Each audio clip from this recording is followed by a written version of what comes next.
What's up, everybody? Greg and Ryan here for another breakdown of American Horror Story. This time we are checking into Hotel Cortez, but Ryan, I don't remember it looking like this. Reservations should be under John. Right, that'll be $800. $800? I booked for a night, not a year. There's no way in hell I'm paying that. We have Lady Gaga. Do you take card? We're kidding. Obviously, it looks a little different than that, but that is Shy with a C on YouTube. Check her out. We are big fans. Today, we're going to break down the first episode of AHS Hotel. It is called Checking In. Tons of spoilers. Let's do it, Greg. All right, Greg, so a lot of the cast is returning for this season of AHS Hotel, but we have to mention that this is the first episode that Jessica Lange is not involved in the show. So it's kind of like a changing of the guard in terms of some new faces and old faces that we've seen in the series so far. Mm-hmm. And her on-screen rival, Frances Conroy, didn't return this season as well. Now, instead, we do get Cheyenne Jackson and, of course, Lady Gaga. This is her season. And if we're just going to go through the entire thing, just to say off the top, spoiler alert, she's great. This place is far enough away that it speaks to me. It sings, even. Well, I cannot wait to see what you make of it.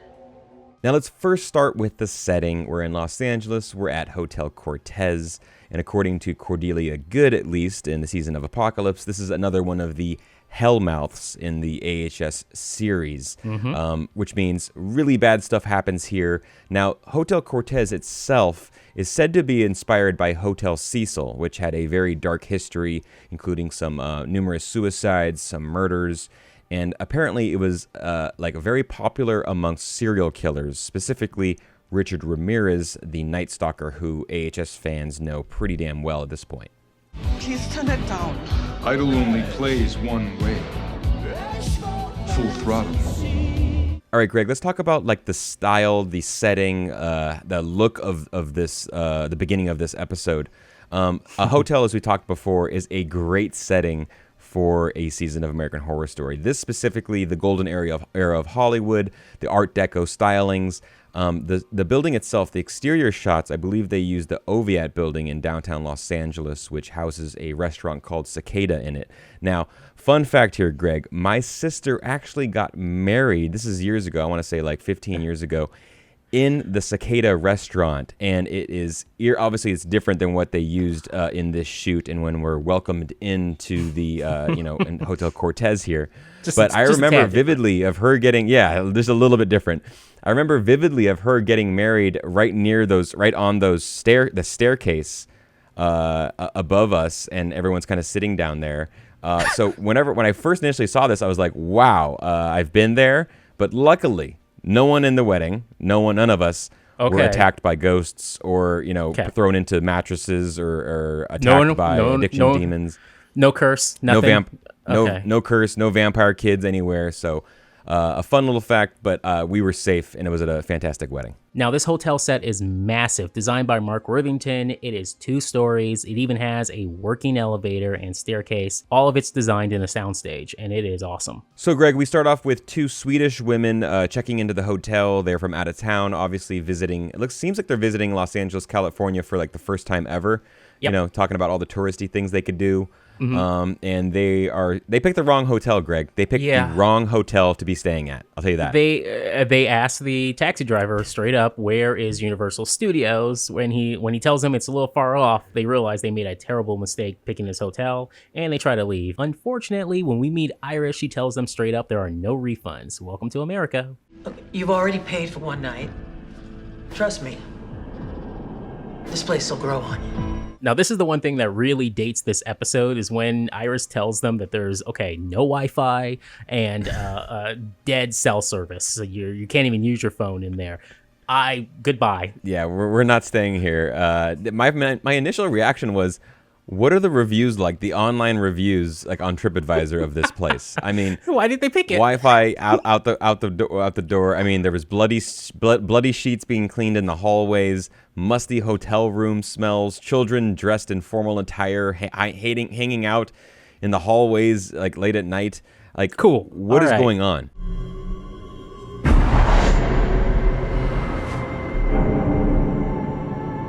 Now, with the majority of this season taking place in a hotel, obviously there's going to be a lot of Shining references throughout the entire season. And we get a few right off the bat, including the carpet. And then you have what is it? The two kids, the twins, who look like twins at one point. Yeah. The vampire kids who look, they're like dressed similar. And, that's an obvious nod to the hallway scene in The Shining in the Overlook Hotel. So just the vibe. I mean, it's very they're kind of leaning into that Stephen King eerie feeling when they get to the hotel itself, and what you're kind of the mysterious of what's going on here. It's a little bit off. Everyone's acting a little quirky, and you really can't trust anyone. So an obvious visual nod to The Shining throughout this episode and also throughout the season. So after the whole Wi-Fi fiasco and all that, the girls decide they still want to stick around. They get to the room and it smells like just rotting carcass or whatever the hell it is. And they figure out, oh, look, it's at the bed. They open up the bed. They see a giant what do you want to even call that? It's sewed together. It's a giant sewed together mattress. Again, red flag. Just leave. Just leave there. Leave. They cut it open. And of course, something pops out. I don't even know what we describe this guy. It's just the mattress king. The mattress king. I like that. The mattress king. Greg, if you have to cut open your mattress when you're staying at a hotel, you already lost. You need to leave. There's no point to even continue further. Don't even find out what's in the in the mattress. At this point, if something's sewn in there and it smells bad, I'm bouncing. I'm out.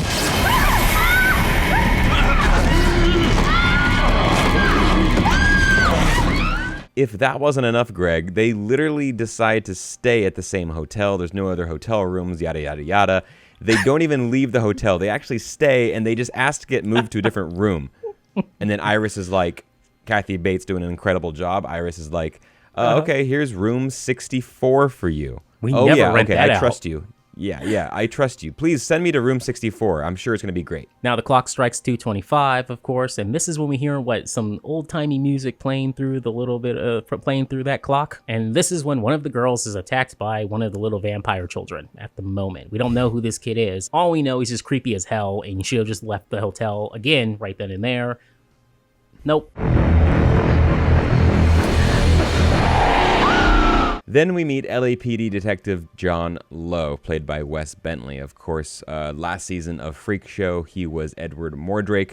A much bigger role this season as the detective that's kind of checking out the most gruesome homicides and murders and everything in the LA County. I mean, I got immediate vibes of Seven or a movie like that where it was the most grotesque serial killer. Yeah, Saw. Just horrible crime scene that we stumble upon with him during his introduction. This question has to be asked. I understand it's a TV show and they just need to get the scene together and the whole what do we got moment and then look around the room. But the guy was still alive, and why didn't they just pull him off of her and take him to the hospital immediately? I was wondering. Yeah, I was wondering the same thing, Greg. I don't know if they moved him. Was something else going to happen? TV show. Don't think about it. Just move on. It's a cool scene. Look at his eyeballs are gone. His tongue's been cut out. What else? Gross. And it's super gross. It's fantastic when it comes to gore value. But yes, even then, if a cop showed up and saw this, I'm sure they would send him to the hospital if they're still alive. But I don't know. Greg, here's my cheesy joke of the day of the breakdown. Greg, don't even put this in. It was a booby trap.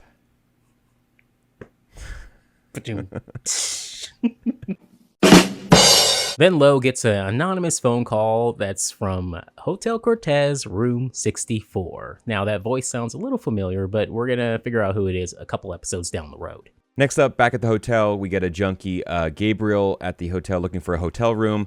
And unfortunately, he's going to get room 64. Iris is very keen to give him that vacant room, so he takes the key, goes up to the room, and then we get the entrance from Sally McKenna, who's played by Sarah Paulson, of course, a American Horror Story legend. And off the bat here, you're like, what's going on here? She has to be a ghost. She just kind of pops up out of nowhere, and she kind of calls dibs on him. So you're like, look out, dude, you're in for it. Now, what's cool about this is Ryan Murphy had teased that before the season began that, of course, Sarah Paulson, she has never died on a season of AHS prior to this season. And he said that it was going to change. Things were going to change. And yes, the little nod to that is later on, yes, she does die, but she still remains on this show no matter what. It's a fun little moment. They kill her off in the very first episode and we move on from there. It's awesome. Now, Sarah Paulson's character, Sally McKenna, might remind you of a short film called Screen Test, Edie Sedgwick, back in 1965, if you're familiar. Kind of based on Edie and the Woolhar stars from back then. We don't know her full story as of right now in this first episode, but just to give you a kind of a tone of the time that this is taking place in Los Angeles. And obviously she does an incredible job with this role. Now, Fulchik and Murphy, again, they said that this was going to be a much darker season, and the addiction demon comes in, and they weren't kidding. I don't know if we needed this, but we got it, and it's like full frontal, too. I didn't think, for a second, I thought, I don't remember this part when I first watched it. Now I'm looking at it in HD on a 60-inch screen going, good Lord. Greg, I would agree with you, and I think that it's a bit unnecessary, some of it. And it's just gross and horrific what happens in this next sequence. But fun fact, let's try to think on the positive side. A fun fact. Okay. Yeah, okay. A fun fact. Maybe not so fun fact, now that you put it like that. Alexander Ward is the gentleman that actually plays both the addiction demon and the mattress king that we alluded to earlier. Alexander Ward is one actor. He plays both those characters, and I'd say he does a terrifying job. Now, it's not completely clear what is actually happening, if the addiction demon is another entity, or it almost seemed like Sally almost summoned him and like controlled him some way for him to come and go as she pleases, or she's inflicting this pain, and maybe that's like the visual manifestation of this pain that she's inflicting on somebody. It's not really clear. We don't really know yet, but all we know is that there's supernatural elements at bay in this hotel, and that you do not want to stay here by any means. So we're still going to figure out what's going on at the time and what is happening. But it is just a haunted hotel, and this room specifically has specific, unique properties to it. Next up, we meet Liz Taylor, played by the great Dennis O'Hare, and one of my favorite characters. And now Liz is taking John Lowe, who is now at the hotel, straight up to room 64. And a funny thing happens, because we talked about how time's a little weird here. When John gets into the room, what does he see? Nothing. Seems like Gabriel's gone, and so is the addiction demon, and Sally. They're all missing. It's almost as if no one was in there the entire time, and it was almost like everyone was kind of sucked into a different portal or something like that. It was like no one was even there. So he just lays down. He's tired. I mean, poor guy. A rough day at out of the office. Take a nap. Lays down, and then he takes a nap, and he wakes up, and a couple hours later. And then he wakes up, and then he sees one of the vampire kids. It's a little blurry when it's in the middle of the night. But he sees one of the vampire children kind of hanging out there in his room. Now, this is another reason, Greg, why you never want to stay in this hotel if you just wake up and there's random kids at the foot of your bed. Now, two things about that scene. Prior to the kids showing up, we find out that Gabriel is underneath the bed, apparently, and he wakes up. So he wasn't dead when he passed out in front of Sally, apparently. And number two, John screams out, Holden, to the kid. So he thinks he knows this kid. Holden? Greg, now let's talk about Lady Gaga's introduction to the show. This is an awesome introduction, little opening sequence for her. It's very reminiscent of The Hunger, if you've seen that movie from 1983, David Bowie. Literally, they're almost recreating that opening scene from that movie. We got The Shining, we got The Hunger. A lot of references are going to pop up. Nosferatu, we even get Nosferatu in this episode, as well as when she goes on her little, what do you want to call this? Food hunt. Hunt. Yeah. Just a hunt, I guess. Couple hunt. Yeah. Now, Elizabeth and Donovan, they're wearing these clawed gloves. They're pretty cool. They use them to slash the guests back and forth. Now that glove, iconic glove at this point that Lady Gaga has on, was designed, of course, by the great Lou Eyrich, Michael Schmidt, and prop master Brian Rogers. Rogers is the guy, he made the little actual thing that pops out. I think it's awesome. It's kind of gives you Freddy Krueger vibes, but much more subtle. and like kind of like high class and kind of a little bit, you know what I mean, high fashion type vibe to it, you know, kind of. You can get stylish, but also you can just slit someone's throat in the blink of an eye.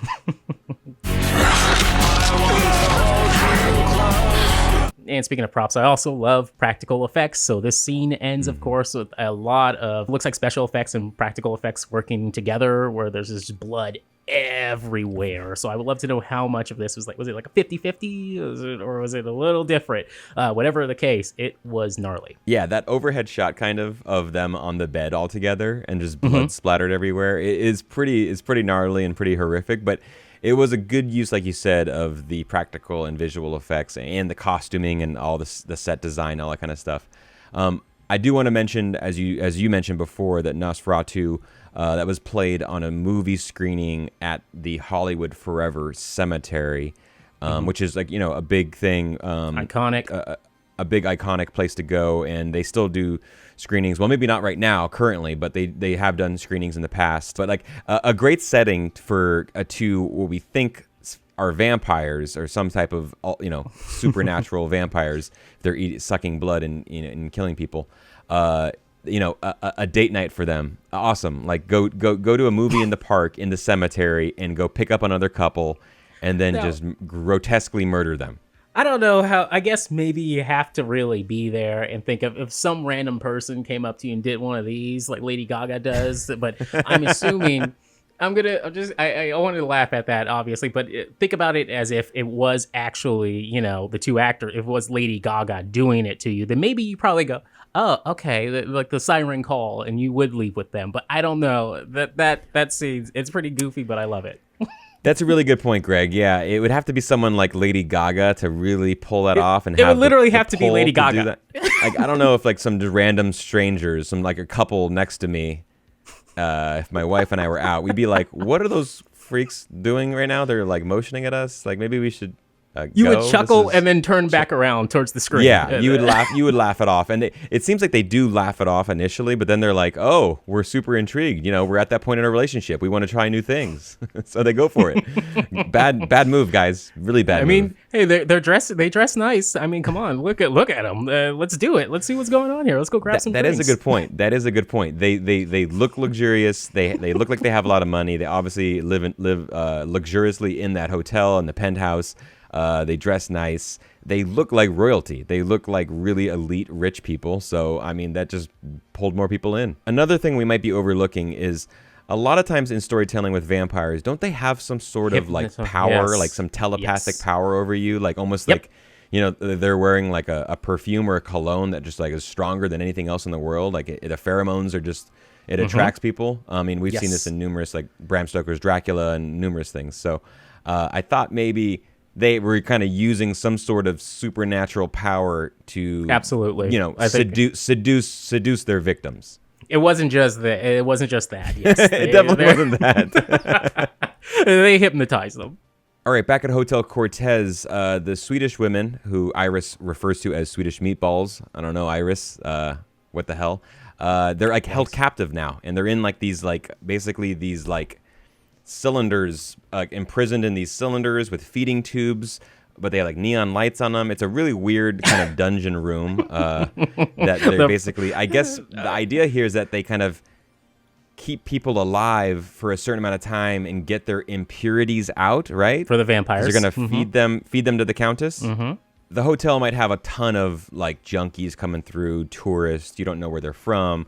So the idea is basically to, you know, wash them out and clean them up so that their blood is pure and, you know, problem-free and no impurities, so that the Countess can have only the finest of human flesh and blood. Even Kathy Bates, Iris, even says only the finest with the wine they even choose. Come on. And to top it off, a Chateauneuf de Pape Grenache Blanc.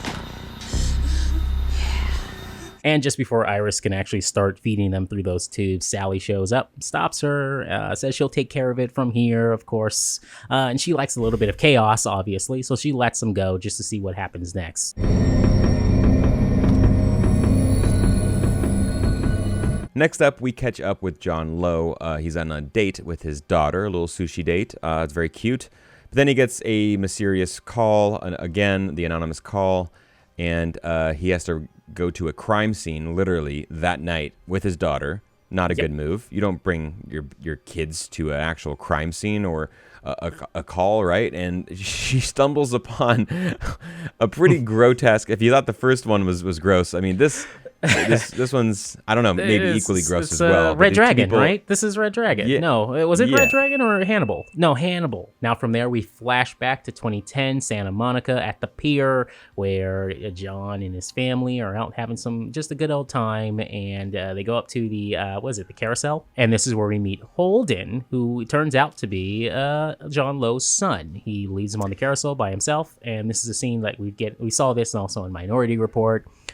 Same thing happens. He takes his eye off his child for just that 1 second on that carousel. Shouldn't have done it. Bad idea. Turns back around and he's gone. Yeah, I was legitimately, the first time I watched this, I was legitimately a little bit surprised that was the kid and that the connection was there, and that he kind of has been. Now you know why his character has been struggling with this, and kind of, he doesn't really trust what he's seeing. He doesn't trust if he's really seeing his son, if it's all memories, if it's all nightmares and dreams. And you can tell that it's taken a huge toll on his marriage, on his family life back at home.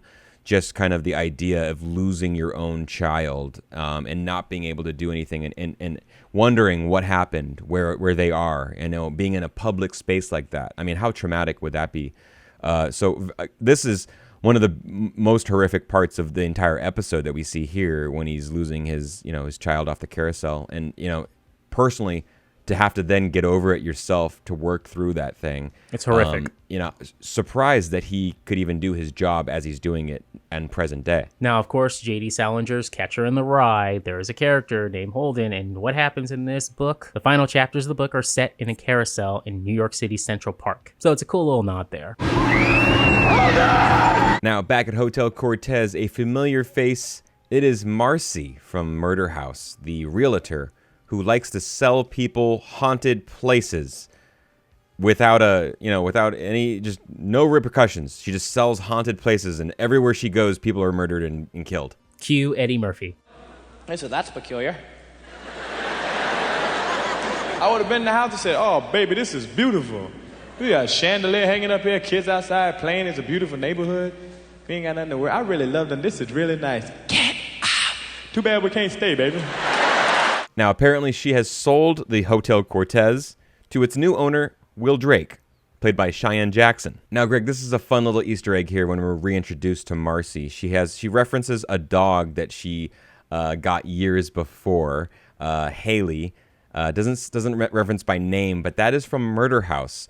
That she acquired the dog through uncertain and unfortunate circumstances. But unfortunately, the dog has passed away. It's a fun little nod if you're really paying attention to past seasons of AHS. Now, when the Countess first meets Drake, she knows quite a lot about him. She's done her research here. She knows about his past, what he's done, what he likes when it comes to the art world, the art scene, and she also likes his son. She starts to befriend him very early on. She tries to get Drake and everyone out of the way so she can just talk to his son. Yeah, at this point, it seems that the Countess is not concerned about like a change in ownership of the hotel itself. She's pretty confident that she's kind of done her homework, like you said. She knows who she's dealing with. She's very just kind of flirtatious at this point, right? And kind of like he's kind of inquisitive and wondering like, who is this woman? Like, I like her style, like I like her taste and stuff. Like she kind of commands that presence in the room, right? And then as soon as the adults leave, she's eerily interested in kind of befriending the kid. And then we see she takes him to a vintage video game toy room with vampire children and gumballs, which I mean, it looks on the outside, it looks like a great fun time. Yeah, right? it looks dope. But like, sure, cool. Where's the train that comes in with snow on it every few months? Where's it go? Beats me, but it won't be back for 3 hours and 40 minutes. Once it had snow on it. And the final reveal from the episode, we find out that one of those children in that room is none other than Holden, John Lowe's son. All right. Yeah, so it's unclear of how Holden got to the hotel itself, right, from the Santa Monica Pier in 2010. I guess these vampires can go in and out during the day. I don't know. I don't know the rules of vampires in American Horror Story. Daytime Lost Boys kind of thing, something. Yeah. Someone's able to get a hold of him and bring him to the hotel and now keep him captive. I don't know if he was kind of brainwashed and doesn't remember his past, or if he does. There's so many questions we still have about like how he got there and why he's still there and why he can't get out. But clearly, they're picking, young children that seem to fit a certain, a certain formula for her, and then keep them busy with just, video games and sweets. Yes, and blood. But yeah, we'll Oh yeah, get good to that point. later. Blood. All right, guys, that'll do it for this breakdown. We'll be back every single week for more breakdowns on American Horror Story Hotel. Greg, the good news is there are no clowns to worry about this season. Nope, but we got an addiction demon that's creeping me out. But other than that, I'm in. Let's do this. That might be worse, though, the addiction demon. Ugh. I think it's a lot worse. Ugh. Bye, guys. See you next week. Love you. See ya.